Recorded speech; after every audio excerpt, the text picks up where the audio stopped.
Assalamualaikum warahmatullahi wabarakatuh. Salam sejahtera bagi sahabat Nusantara dimanapun berada, yang sedang menyimak maupun yang belum.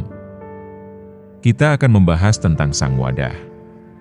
Istilah wadah di sini merujuk pada sesuatu yang menampung, bisa diartikan sebagai raga, jasad fisik, warangka, atau kurungan. Sederhananya, wadah adalah tempat bersemayamnya isi. Wadah dan isi, saat menyatu, membentuk satu kesatuan yang kita kenal sebagai makhluk hidup, termasuk manusia. Semua makhluk hidup memiliki raga atau wadah, apapun bentuknya. Dari manusia, hewan, hingga jasad renik terkecil bakteri, semuanya adalah makhluk hidup yang memiliki wadah. Tanpa wadah, hanya ada isi yang tidak berwujud dan tidak berbentuk, sebuah rahasia ilahi. Wadah juga berfungsi sebagai sarana identifikasi. Ia membuat kita bisa mengenal dan membedakan satu sama lain. Perbedaan bentuk dan sifat wadah, khususnya pada manusia, memungkinkan kita untuk mengenal dan membedakan individu berdasarkan wajah dan raga. Kemudian, kami memberikan nama agar lebih mudah dikenal. Si A memiliki fisik dan wajah seperti ini, si B memiliki fisik dan wajah seperti itu. Nama mungkin sama, fisik mungkin mirip, tetapi pasti ada ciri yang membedakan setiap individu. Bahkan kembar identik sekalipun memiliki perbedaan, sekecil apapun itu.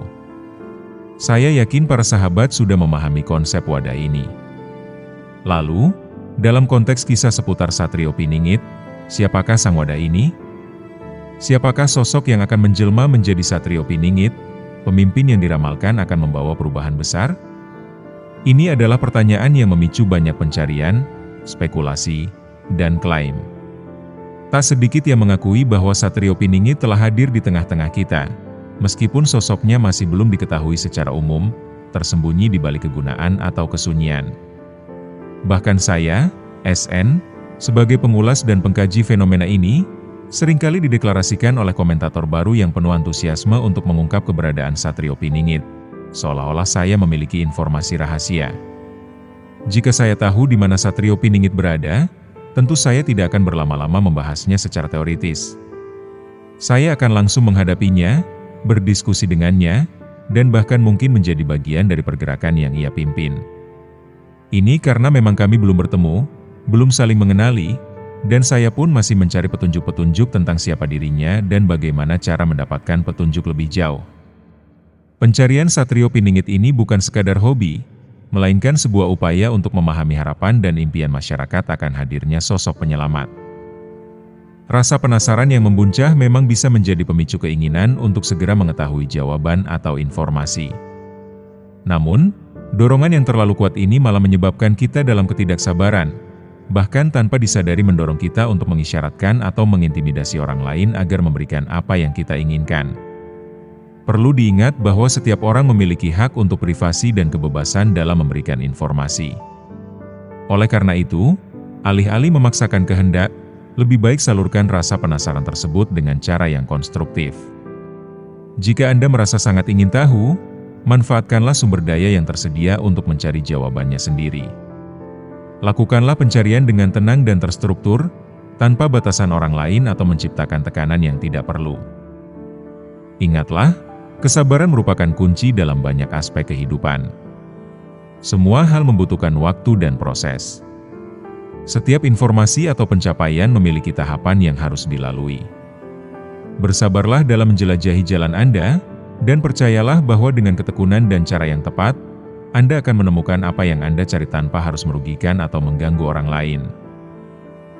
Banyak yang meyakini bahwa ketika Gunung Merapi dan Gunung Lawu meletus secara bersamaan, itulah tanda kemunculan Satrio Piningit sudah dekat. Membayangkan beberapa gunung berapi meletus sungguh mengerikan. Kita berbicara tentang potensi kerusakan dahsyat, awan panas yang menghanguskan, lahar yang meluluh lantakan, dan abu vulkanik yang menyesakkan. Dampaknya bisa meluas, mengganggu kehidupan masyarakat, merusak infrastruktur, dan mempengaruhi iklim secara global. Namun konon, untuk menyambut hadirnya Satrio Piningit, kita harus mempersiapkan fisik dan mental yang kuat karena faktor-faktor yang menyertainya akan sangat dahsyat. Kesiapan fisik berarti menjaga kesehatan, memiliki perbekalan yang cukup, dan mengetahui jalur bantuan yang aman. Kesiapan mental berarti memiliki ketenangan batin, kekuatan untuk menghadapinya, dan keyakinan bahwa kita akan mampu melewati masa-masa sulit. Mungkin akan terjadi kekacauan, kepanikan, dan kesulitan yang tak terduga. Ini bukan untuk menakut-nakuti, ini hanyalah isi dari ramalan. Ramalan ini, seperti halnya ramalan lain, memiliki potensi untuk menjadi kenyataan ataupun tidak. Anda tidak harus mempercayainya, tetapi tidak ada salahnya untuk selalu siap siaga dalam menghadapi apapun. Kesiapsiagaan adalah kunci untuk meminimalkan risiko dan memaksimalkan peluang untuk bertahan hidup. Jangan takut, selama kita terus berserah diri kepada Tuhan. Kita harus selalu berdoa dan memohon perlindungannya. Siapakah sebenarnya individu yang menjadi wadah bagi peran Satrio Piningit yang begitu krusial bagi Nusantara ini? Rasanya mustahil jika ia hanya manusia biasa. Kemungkinannya besar, ia sedang menyembunyikan identitas aslinya, memilih untuk berbaur dalam keramaian namun menyimpan kekuatan yang luar biasa dalam dirinya. Tatapannya memancarkan karisma yang kuat, dan auranya menandakan kedudukan yang tinggi, seolah-olah ia ditakdirkan untuk memimpin dan memerintah. Ada sesuatu yang istimewa, yang tersembunyi di balik penampilan yang sederhana, yang membangkitkan rasa hormat dan kagum. Kehadirannya saja sudah cukup untuk meyakinkan bahwa ia bukan sekadar orang biasa. Ia adalah seorang yang istimewa, dikaruniai pusaka gaib yang bersemayam di dalam tubuhnya, sebuah warisan spiritual yang tak ternilai harganya. Bukan sekedar legenda yang diturunkan dari bibir ke bibir, pusaka itu hidup, berdenyut, dan menyatu dengan setiap diri dalam dirinya.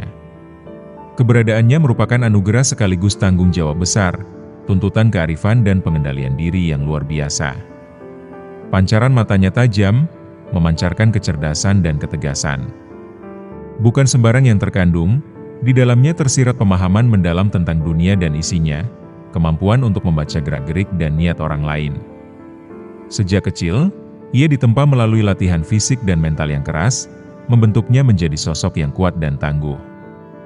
Latihan itu bukan sekedar memperkuat otot dan melenturkan tubuh, tetapi juga melatih ketahanan mental, kemampuan fokus di bawah tekanan, dan keberanian menghadapi segala rintangan. Tubuhnya adalah cerminan disiplin dan dedikasinya, sementara pikiran setajam pedang yang diasah setiap hari. Setiap gerakan yang diperhitungkan, setiap tindakan memikirkan matang-matang. Ia tidak hanya kuat secara fisik, tetapi juga memiliki kontrol diri yang luar biasa. Pikirannya bagaikan perpustakaan yang menyimpan pengetahuan kuno dan strategi modern, siap digunakan kapan saja dibutuhkan. Ia adalah perpaduan sempurna antara kekuatan fisik dan kecerdasan, sebuah kombinasi mematikan yang menjadikannya lawan yang sangat berbahaya dan sekutu yang sangat berharga. Wajahnya bagaikan replika leluhurnya, jejak genetik yang tak terbantahkan terpahat jelas di setiap garis tulang pipi dan lekuk mahkota. Mata coklatnya memancarkan kebijaksanaan yang seolah-olah menyaksikan perjalanan waktu berabad-abad. Suaranya tegas, namun tetap tertata dan penuh wibawa, bagaikan komandan yang memimpin pasukannya dengan tenang. Setiap kata yang terucap, terjamin dan bermakna, mampu membantu hati sekaligus membangkitkan semangat juang. Penampilannya mungkin biasa saja, tidak mencolok dengan pakaian sederhana dan tanpa berlebihan, namun ada sesuatu yang berbeda darinya. Posturnya tegap, gerakannya anggun namun tegas, menunjukkan disiplin diri yang kuat.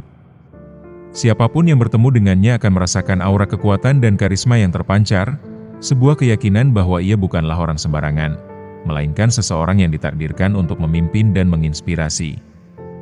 Dan memang demikian adanya. Takdir telah menggariskan jalannya, sebuah jalan yang menuntunnya menuju tanggung jawab besar. Ia ditakdirkan untuk mengemban tugas besar, bukan sekadar pekerjaan rutin, melainkan sebuah amanah mulia untuk menjadi pelindung dan pembimbing bagi mereka yang membutuhkan. Cara berjalannya memiliki ciri khas yang unik, santai, seolah tidak terbebani masalah dunia yang menghimpit banyak orang, namun tetap tegap, setiap langkahnya memancarkan keteguhan hati dan keyakinan diri yang tak tergoyahkan, sebuah keyakinan yang lahir dari kedalaman jiwa dan pengalaman hidup. Itulah wadahnya, seorang insan terpilih, digembleng oleh waktu dan keadaan.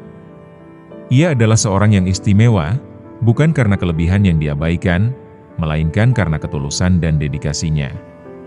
Ia adalah seorang yang siap menghadapi segala tantangan yang menghadang, bukan dengan amarah atau ketakutan, melainkan dengan kebijaksanaan dan keberanian yang terukur. Ia lebih dari sekedar manusia biasa. Ia adalah pewaris tradisi luhur, menjaga nilai-nilai warisan leluhur agar tak lekang dimakan zaman. Ia adalah pembawa harapan bagi generasi mendatang, menjadi teladan dan inspirasi bagi mereka yang mencari jalan. Dan yang terpenting, ia adalah menjaga keseimbangan, berusaha menjaga keharmonisan antara alam, manusia, dan Sang Pencipta, menjamin keberlangsungan kehidupan yang berkelanjutan. Kehadirannya bukan sekedar kebetulan, melainkan bagian dari rencana besar yang membawa kedamaian dan kemajuan bagi semua. Siapa namanya? Pertanyaan sederhana yang menggantung di udara, bagai kabut pagi yang meringkuk puncak gunung. Nama bisa sama, diukir di batu nisan, terucap dalam doa. Wajah pun bisa mirip, refleksi dalam cermin, bayangan di keramaian. Perawakan bahkan bisa serupa, dibentuk oleh gen dan lingkungan, tetapi ada sesuatu yang tak lekang oleh waktu, suatu perbedaan mendalam yang tak mungkin ditiru, yang tak mungkin disamakan dengan siapapun. Sahabat Nusantara, sang wadah, sang penampung segala harapan. Satrio Piningit, yang kehadirannya dinantikan, yang kekuatan yang diyakini.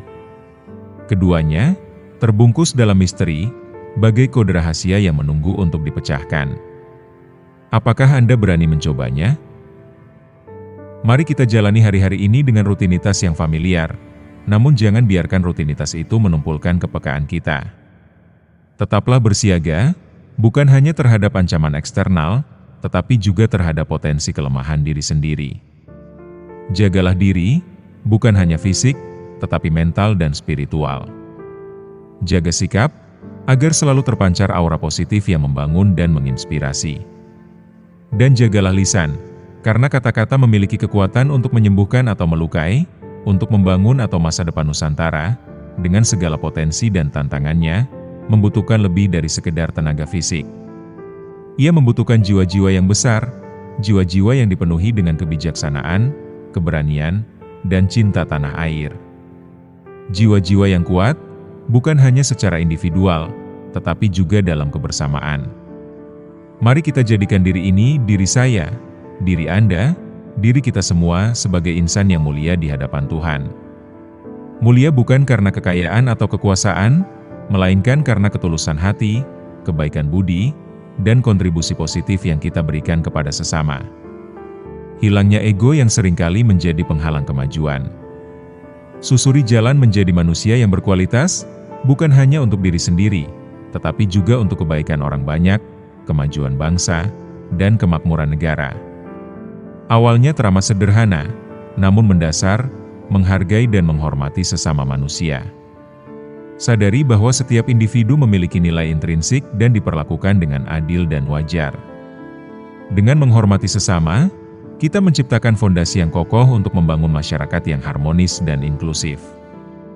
Baru setelah itu, dengan landasan yang kuat, kita dapat melanjutkan langkah-langkah selanjutnya, setahap demi setahap, menuju cita-cita yang lebih besar. Jadi, siapakah sang wadah yang mampu menampung dan mewujudkan harapan-harapan ini? Siapakah tokoh yang akan memimpin dan menginspirasi? Jangan terburu-buru menghakimi atau menebak.